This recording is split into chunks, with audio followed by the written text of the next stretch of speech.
En el reporte Senapred se nos informa que hasta las 11 de la mañana del día de hoy se lograron contabilizar 43 exhalaciones de baja intensidad acompañadas de vapores de agua, gases volcánicos y bajo contenido de ceniza.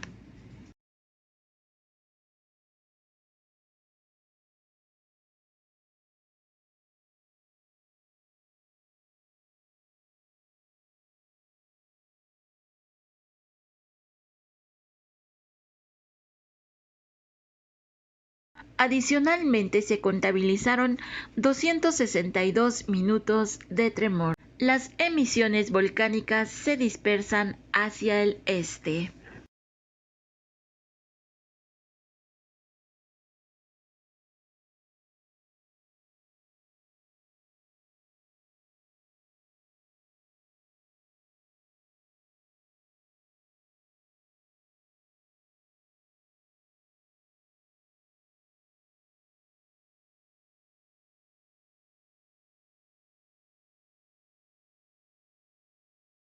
El semáforo volcánico permanece en amarillo fase 2. Sismogramas del Popocatépetl. Aquí tenemos el sismograma de Atlisco, Puebla, donde lo vemos aparentemente tranquilo, con algunos registros de tremor, pero en general tranquilo. Lo que va de esta hoja nueva también se muestra aparentemente tranquilo. Aquí tenemos el PPIG del volcán Popocatépetl, donde podemos apreciar a las 00 horas con 31 minutos aquí. Este es un pequeño registro que no nos aparece como tal, entonces es una actividad sísmica, lo mismo que vemos aquí a partir de las 16 horas con 5 minutos y termina esta actividad del volcán a las 16:50. Seguramente mañana vamos a ver en el reporte incrementado los minutos de tremor en el volcán Popocatépetl. Sismograma Santa Rosalía le podemos ver con bastante vibración o movimiento citadino. Aquí tenemos el sismograma de Oaxaca, donde podemos ver aquí registrado a la 1 de la mañana con 12 minutos un sismo magnitud 4.1 en Matías Romero. Y podemos observar también aquí a las 3 de la mañana con 9 minutos aproximadamente un sismo de magnitud 3.9 en Río Grande, Oaxaca.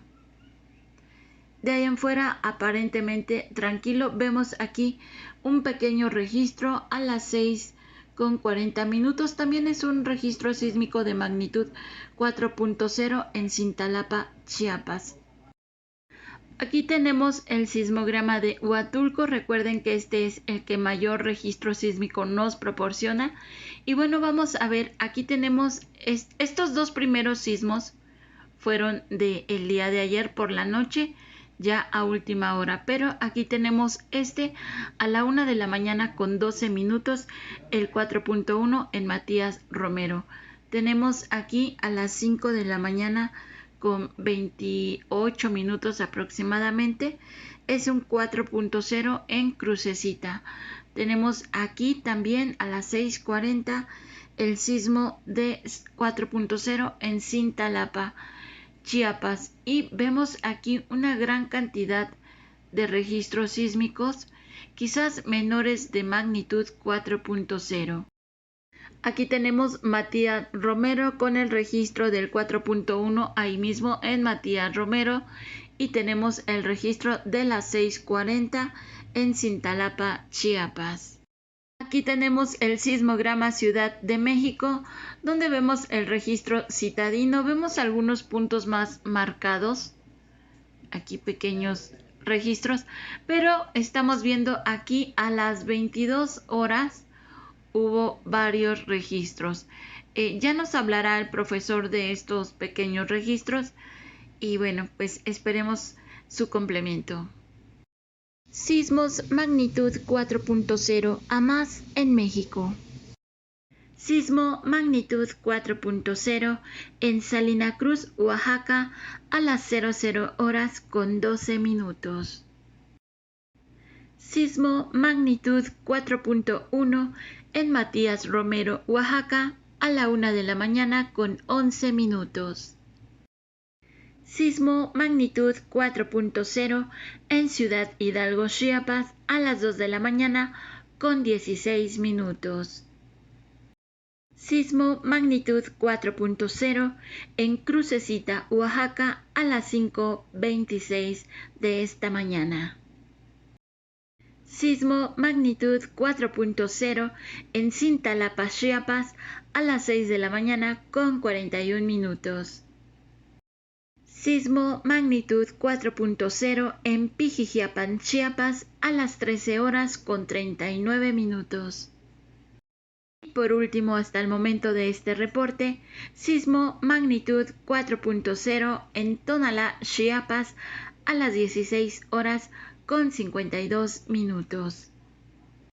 El día de hoy en México y hasta las 16 horas con 52 minutos se han contabilizado 41 sismos, de los cuales 34 van entre las magnitudes de 3.0 a 3.9 y tenemos 7 sismos entre las magnitudes de 4.0 a 4.1. El número de sismos es el siguiente: en Guerrero 5, Oaxaca 15, Chiapas 8, Baja California 2, Jalisco 5, Colima 2, Michoacán 3 y Ciudad Hidalgo con un sismo más. Hablan sobre el volcán Popocatépetl la periodista Marta Anaya y el investigador Aurelio Fernández, fundador y director del Centro de Prevención de Desastres de la Universidad de Puebla. Anaya, la entrevista. Entonces volvamos al Popo. Pues siguen ese mundo de ofrendas, que esa es otra de las historias maravillosas en alrededor del Popocatépetl. ¿Por qué está todo eso? ¿Por qué pervive con, no sé, con tanta magia? Mira, eso es fantástico. Yo me enteré de esa práctica cultural de la que yo aprendí muchísimo en el año 86. Yo vivía en México entonces y trabajaba en una escuela muy peculiar que se llamaba Centro Activo Freire. Yo era el director académico. Entonces hacíamos campañas de alfabetización, un modelo de alfabetización en vacaciones. Entonces yo decidí ir a Puebla a alfabetizar y alfabetizamos en dos comunidades, una Nealtican, San Buenaventura Nealtican, y otra San Mateo Osolco. Por cierto, personajes extraordinarios hoy día estuvieron de alfabetizadores entonces. Por ejemplo, por ponerte el caso de Osolco, un alfabetizador que dio cuenta de eso fue Fabricio Mejía, nuestro Fabricio, que era alumno nuestro. Y en el caso de Nealtican estaban el gran poeta hoy día Luigi Amara, por ejemplo, 2 veces Premio Nacional de el cineasta Inti Cordera, o el subsecretario de Salud hoy día que está en esto de las adicciones, Hugo López-Gatell, eran alfabetizadores. Entonces, era vivir en las comunidades, ¿no? Entonces, y en las noches hacíamos asambleas. Y en las noches llegaban y decían, oye, que al volcán le llaman Gregorio. ¿A poco? Sí, Gregorio. ¿En serio? Y le hacen unas ceremonias, suben hasta unas cuevas y ahí les degüellan un guajolote y llevan de veras. Y a la volcana le dicen diferente a la volcana. Ya luego le dejamos el nombre a la Rosita por el pueblo último. Yo me quedé fascinado con esa historia. Me fui a regresar a vivir a Puebla, yo soy de ahí, a la universidad. Y entonces, cuando se abrió la oportunidad de que el periódico La Jornada hiciera ediciones locales, pues nosotros aventamos, hicimos un reportaje con Julio Glockner, antropólogo, que hoy es el secretario de Cultura del gobierno de Puebla, y entonces lo contamos en un reportaje en el año 89, antes de la erupción. Y contamos, y ahí se empezó a hacer popular. Digo, perdone usted la presunción, pero ahí se empezó a hacer popular el nombre de Gregorio y Rosita, porque el reportaje lo hicimos con una comunidad donde le llamaban Rosita, pero Gregorio le llamaban en todos lados. Los campesinos le decían Gregorio, Don Goyo. Se aparece de distintas maneras, Sí, como ¿verdad que siempre charro, aparece? sí, como un charro en su caballo blanco, como un viejito. En la Volcana también se aparece. Hay un paraje fantástico, insuperable, para subir a la Volcana a la ceremonia, que se llaman los lavaderos de la Volcana, porque son unas piedras planas en medio de dos escarpes, dos riscos, donde se acumula el agua. Es un sitio de veras fuera de serie. Y entonces ella baja a lavar, dice, ¿no?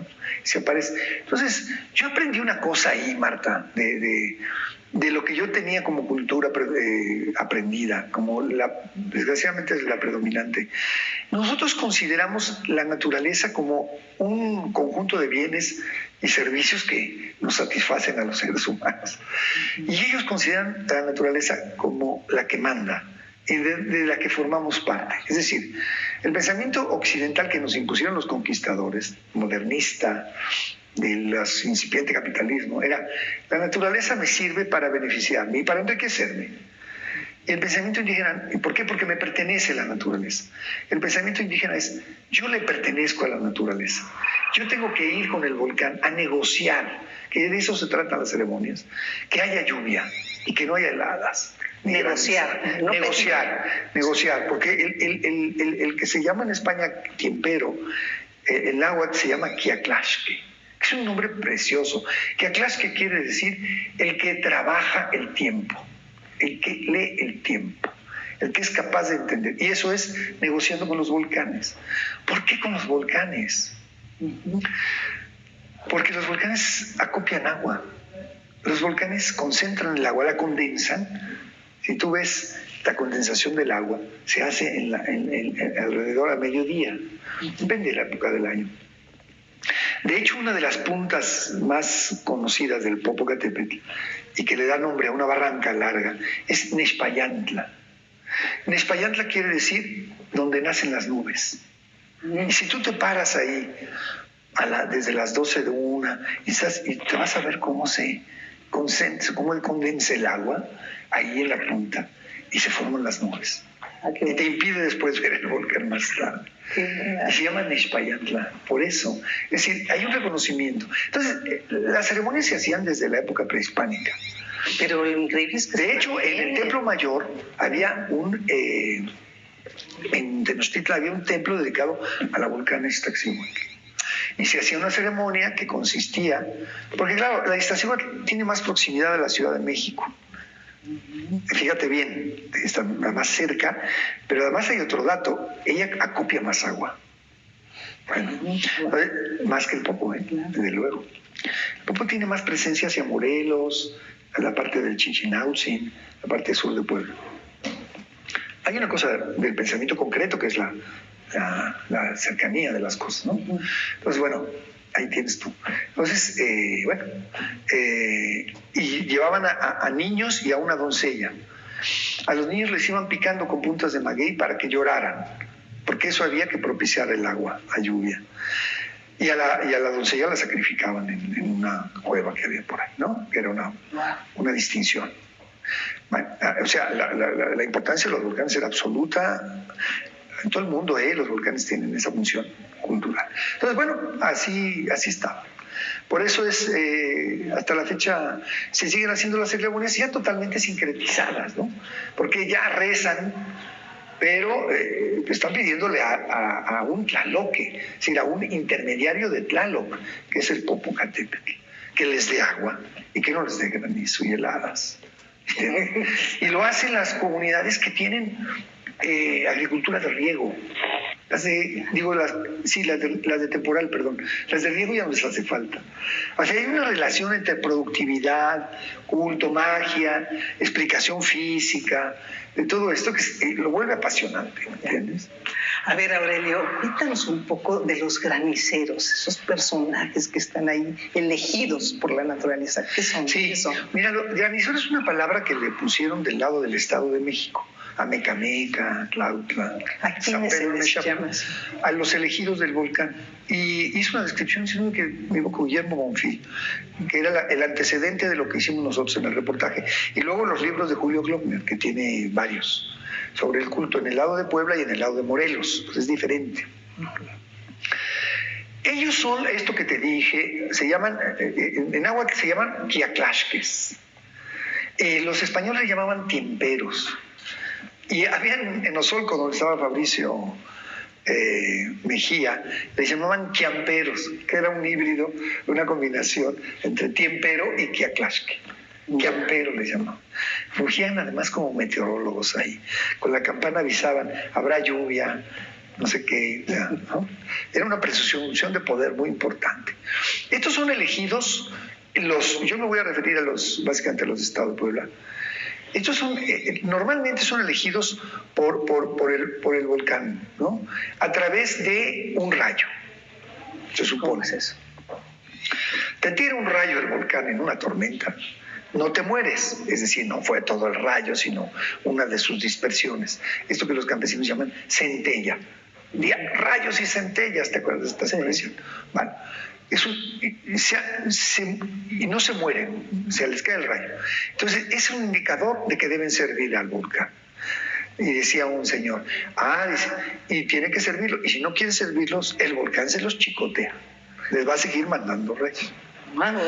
En el estado de Morelos, Julio recupera una historia fantástica, que es doña Teófila, que le cae un rayo y un año se mantiene inconsciente. Y cuando regresa, dice que estuvo en Tlalocan y que estuvo en el volcán y que le dio la instrucción de servirlo. Y se vuelve la quiaclaxque, la tiempera, la granizera. ¿Y cómo hay que servir al volcán? O sea, esa parte no. Luego el volcán te va a dar instrucciones a través de los sueños. El sueño a ellos le llaman revelación. Me dio una revelación. El volcán me dio una revelación. Entonces el volcán le pide lo que quiere que lleve. Por supuesto, es una composición de cada quien. Entonces, por ejemplo, cuando fuimos la primera vez, al volcán le llevaban, siempre tiene que haber una fruta o productos del agua. Llevan pescado y lo revuelven con el mole para que lo comamos. Y la fruta debe estar ahí. Y se sacudían las cervezas y se tiraban hacia el oriente para que propiciar las lluvias. En el supuesto, no equivoco, de que la lluvia viene de ahí, es decir, viene del Golfo de México, aunque también hay del otro lado, básicamente. Las cruces, que son de ocote, tienen que estar orientadas hacia allá. Entonces, tiene que haber elementos del agua. Y luego pues le lleva lo que suponen que hubo revelaciones. Cuando empezó la erupción ocurrió un fenómeno muy interesante, que muchas comunidades se asustaron. Dijeron, es que ya no tenemos tiemperos. Y entonces se empezaron a organizar para ir, ¿no? Y entonces, por ejemplo, en esa ocasión del año 90 y subimos, la tenemos por ahí descrita, es deliciosa. Subimos con los tiemperos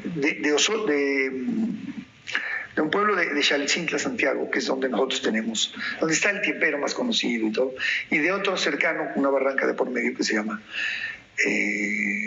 San Lucas Altzala. Vinieron un montón de camiones porque había que hacer la ceremonia. Entonces, cuando llegaron a un punto que se llama el ombligo, que además tiene una función mágica, el ombligo, es la puerta a lo mágico, la hierofanía. Entonces, llegaron los dos y le dice don Antonio Analco, el tiempero de Xalitzintla, al que iba al frente del grupo, ¿usted qué le va a poner ¿qué le trajo de ofrenda? No, yo le traje un traje de azteca, de guerrero azteca. Muy bien. ¿Y usted qué le trajo? No, pues a mí yo me dio una revelación que le traje un traje de licenciado. Entonces, bueno, órale. Y entonces, en una cruz puso el traje de azteca con su penacho, su capa, sus sandalias y su maza, y el otro usó otra cruz para poner el traje de licenciado, que era un saco, una camisa y una corbata de rayas. Pero a las ceremonias hasta entonces los acompañaban los mayordomos de la iglesia de Xalitzintla. Entonces se preocuparon porque habían usado las cruces como percheros, ¿Qué pasó ahí? Y se lo fueron a decir al cura. Y el cura se enojó muchísimo. Entonces empezó a fustigar la práctica como pagana. ¿Cómo es posible que se hagan eso? Herejes, etcétera. Y empezó a combatirle al cura. Estúpidamente, la verdad.